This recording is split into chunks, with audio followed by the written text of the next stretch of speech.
here's my, my preference is we use 18-inch wheels for race tires, because just about every series mandates an 18-inch wheel, and there's a lot of 18-inch race tires. So for racing, we use 18s.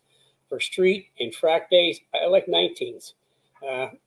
There's a lot of good tires in like good track tires in 19s.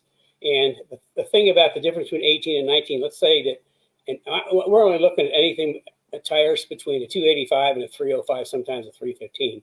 So in that grouping, there's a really great selection of tires in 19. And if you were to take, for example, let's say a 285 30 18 and a 285 30 19. The 285 30 19 will actually be about a 1 inch taller tire.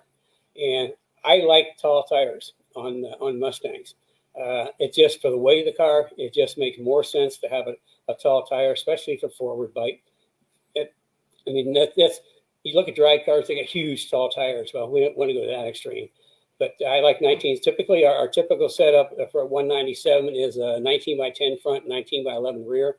And if it's just like a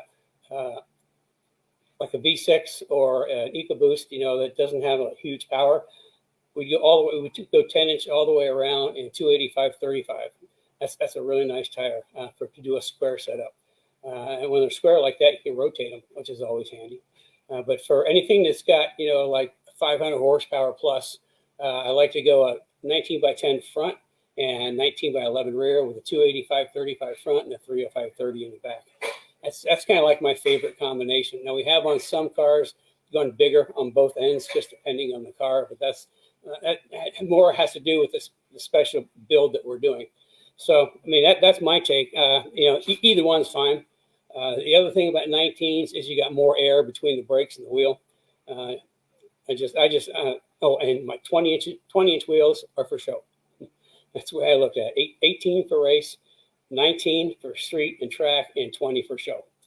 So that's how I look. Either one's fine. If you're more comfortable with 18-inch, go with 18-inch. It's fine.